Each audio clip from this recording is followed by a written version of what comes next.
안녕하세요. 새벽닭 책 읽는 시간에 함께 하신 모든 분들을 환영합니다. 2024년 1월 5일 출간된 1% 도전의 행복 챌린지 이은진 님이 쓰신 책으로 세 번째 책 읽는 행복을 나누겠습니다. 이은진 님은 73세에 첫 번째 책을 출간하셨다고 합니다. 그럼 읽어드리겠습니다.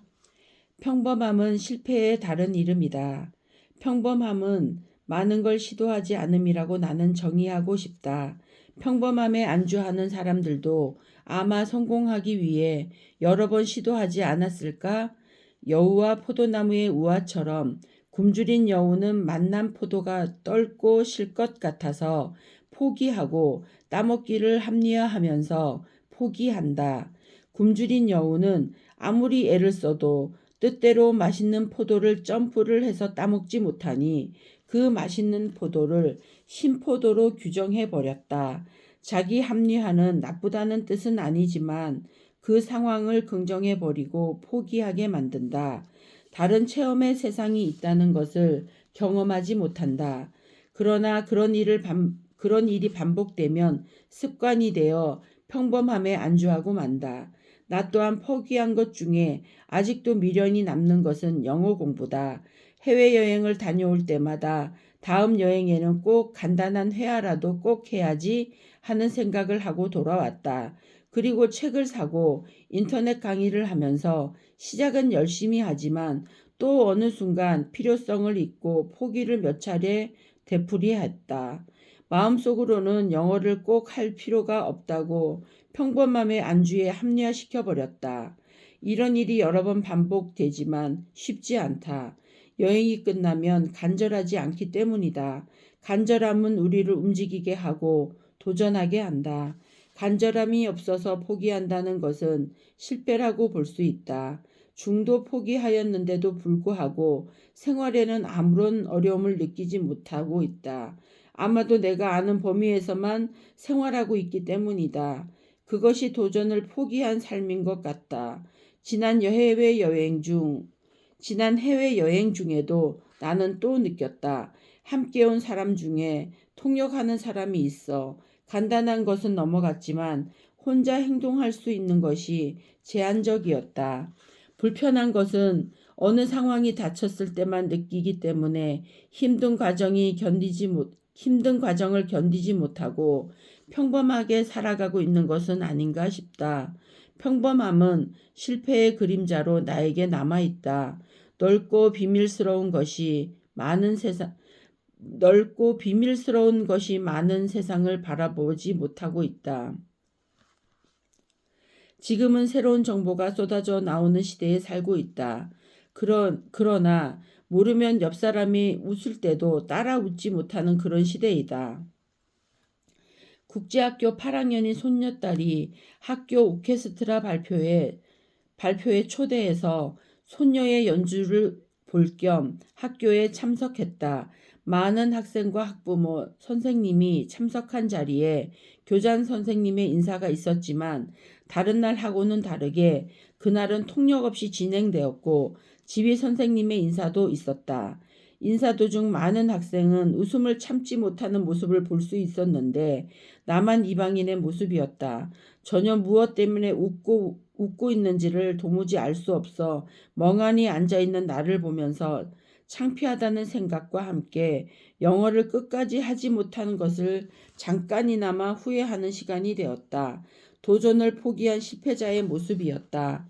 손녀를 국제학교에 보내면서 종종 있는 일이었지만 나는 부모가 아니고 할머니라는 이유로 아마도 도전을 포기한 하나의 이유가 된다. 왜 포기했을까? 생각해보니 힘들었다. 공부해도 사용할 수 있는 환경이 이루어지지 않는 것이 이유다. 또한 부족함을 포장하기 위한 하나의 모습이었음을 알게 되었다. 시작한 것들을 어렵다고 또 아니 못한다고 포기하지 않겠다는 다짐을 해본다. 어느 날 젊은 친구가 나에게 질문을 했다. 열심히 살아가시는 모습이 너무 보기 좋으세요. 비결이 무엇인가요? 나는 잠시 생각했다. 비결이라기보다 생활이라고 할까? 그리고 내 대답은 하루하루 주어진 일들에 감사하며 사는 것이 비결입니다. 였다. 너무 평범한 대답이다. 그러나 어려운 대답일 수도 있다. 항상 기뻐하라. 쉬지 말고 기도하라. 범사에 감사하라. 이 말씀을 나의 좌우명으로 삼고 살았다. 그리고 많은 세월이 흘렀다. 많은 사람이 나를 부러워한다. 나이와 상관없이 새로운 것들에 도전하고 있는 모습이 그들한테는 부러운가 보다 감사하다. 알베르트 아인슈타인은 이런 말을 했다. 실수한 적이 없는 사람은 결코 새로운 일을 시도해 보지 못한 사람이다. 5년 전 헬스장에서 만난 회원이 있었다. 그때 헤어지고 처음으로 독서 모임에서 만났다. 그는 40대의 젊은 친구다. 그는 나를 보자마자 놀라는 모습이었다. 내 모습이 너무 젊어지고 멋있어졌으며 예전의 내 모습이 아니라는 것이다. 강연하는 내 모습이 70대 같지 않다는 것이다. 그렇다면 사람들이 생각하는 70대는 어떤 모습으로 생각하고 있을까? 나이는 숫자에 불과하다라는 말이 있다. 그렇듯 내가 살아가는 방법의 하나는 나이와 과거를 생각하지 않는다는 것이다. 다만 있는 자리에서 최선을 다하고 있다. 아이들을 돌보는 일도, 집안일을 하는 일도, 운동하는 것도, 나를 위한 투자도 아낌없이 하고 있다. 그리고 열심히 최선을 다해서 살고 있다. 이런 내 모습을 아는 가까운 사람들은 나를 따라하고 싶어 한다. 하지만 움직이지 않고 부러워하기만 한다. 움직여보자. 생각을 정리하기 위해 많은 사람은 걷고 달린다. 걷는 순간 무언가를 느끼고 발견할 것이다. 한 가지씩 실천해보자. 남은 멋진 인생을 위해서 달려보자. 평범함을 뛰어넘자. 또 다른 아름다운 세상이 열린 것이다. 어느 작가의 말이다. 새로운 일을 하기 위해 출가를 한다면 배낭에 나이를 넣지 말라. 단지 지금 시작하고자 하는 일과 5년이라는 인생 계획서만 갖고 떠나라.